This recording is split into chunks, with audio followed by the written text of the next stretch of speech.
Oke, kembali lagi di pembahasan soal UTBK 2019 ya. Mungkin masih fresh dan ini tipe soal kayak yang kakak bilang mungkin soal hot ya. Jadi ini tipe soal yang susah ya. Kenapa soalnya susah? Karena banyak kata-kata jebakan di dalamnya dan mungkin beberapa bahasanya masih asing di telinga kamu ya. Karena beberapa mungkin yang banyak yang nggak suka pembelajaran jaringan tumbuhan ya. Oke, langsung aja kita bahas ya. Di sini ada ngomongin tentang pergerakan air ya. Pergerakan air secara simplas. Jadi sebenarnya sebelum ke arah sana, sistem pengangkutan air dan mineral dibagi dua ya. Ada yang tipenya intravaskuler, ada yang ekstravaskuler.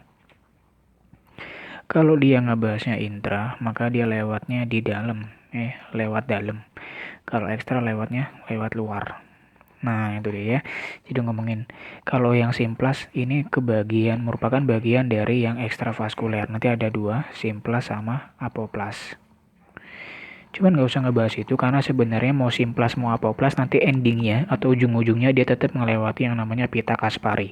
Makanya di dalam soal ini dia menanyakan tentang sistem pengangkutan simplas ya. Simplas itu nanti dia lewat ini sitoplasma ya.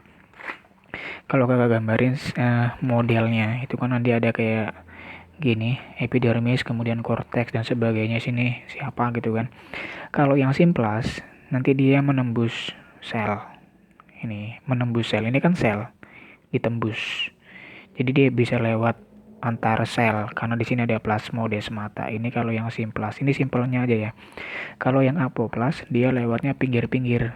Nah, ini pinggir-pinggirnya sel. Nah, apoplas. Jadi ada simplas, ada apoplas. Simplas yang menembus karena ada plasmodesmata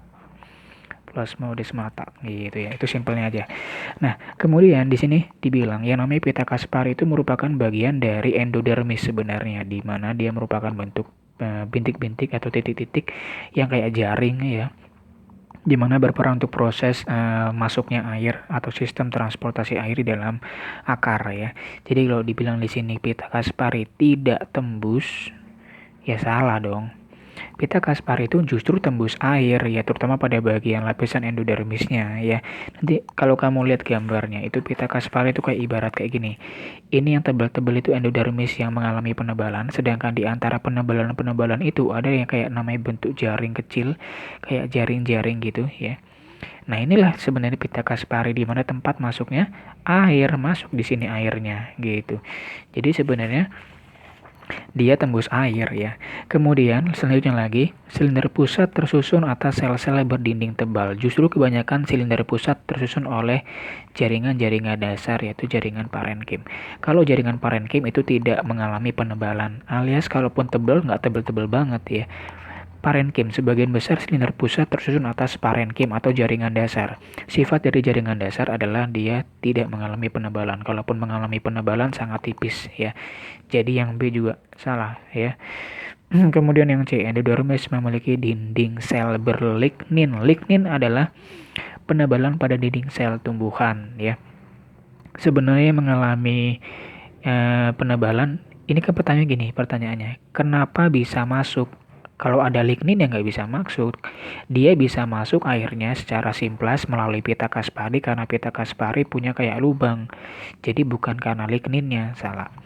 Sel-sel pada silinder pusat tidak bisa dimasuki oleh air. Bisa karena pada bagian sebelum silinder pusat itu nanti ada penghubungnya namanya pita Kaspari. Coba langsung aja kakak bahas di sini ya. Ini soal hot soalnya.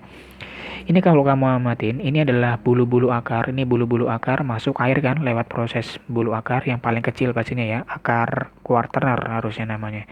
Epidermis menembus bagian lapisan paling tipis yaitu epidermis pada bagian luar masuk ke bagian korteks. Epidermis korteks masuk ke bagian endodermis. Kemudian nanti ada namanya pita Kaspari kan diantaranya kan. Baru perisikel, phloem, xilem. Jadi sebenarnya kalau kamu amatin ya, pita Kaspari itu dia merupakan di antara korteks dan silinder pusat. Jadi posisinya itu di antara korteks dan silinder pusat atau endodermis lah, merupakan bagian dari endodermis yang yang tidak mengalami penebalan bahasanya gitu ya. Endodermis itu nanti ada bagian dua ya, muda sama tua. Muda yang ke arah luar, tua yang ke arah dalam.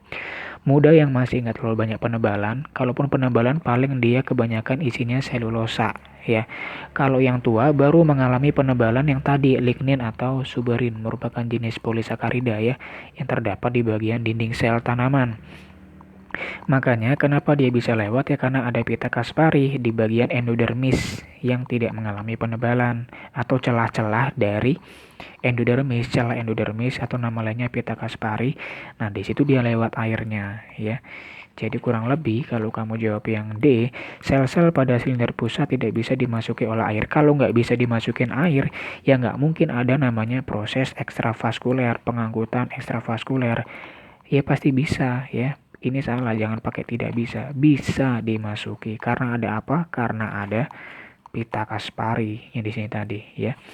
Nah, jawabannya itu yang E ya. Terdapat rongga atau celah, mungkin kita bahasanya enaknya celah. Terdapat rongga atau celah antar sel pada silinder pusat. Lebih tepatnya bukan di silinder pusatnya, mau ke silinder pusatnya yaitu pita Kaspari ya. Jadi kakak ulangin, yang A itu salah karena dibilang tidak tembus. Pita Kaspari itu tembus, justru karena pita Kaspari air bisa masuk. Silinder pusat katanya terdiri dari banyak sel-sel berdinding tebal. Malah kebanyakan silinder pusat isinya itu jaringan dasar atau parenkim yang dimana sifatnya tidak mengalami penebalan.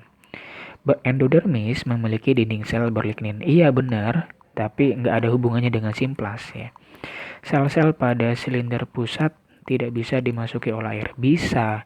Kalau nggak bisa, nggak mungkin ada pengangkutan jenis ekstravaskuler. Kenapa bisa? Ya karena ada pita Kaspari ya.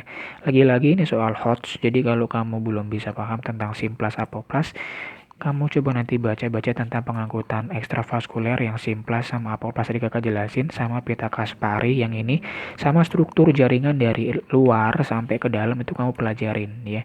Biar paham dulu, dan kamu pahami dulu endodermis ada dua, muda dan tua. Yang muda itu selulosa, tua yang lignin. Yang mengalami penebalan paling keras itu yang tua, yang ke arah dalam, yang mau menuju ke dalam, yang menuju ke silinder pusat ya. Nah gitu, perisikal ini merupakan bagian dari silinder pusat. Perisikal, satu sel nih, sel pengiring nama lainnya ya. Oke, cukup dulu untuk pembahasan soal UTBK yang simplas ya. Lagi-lagi ini soal hot, jadi kamu harus banyak konsep dasarnya dulu ya, dipelajarin lagi.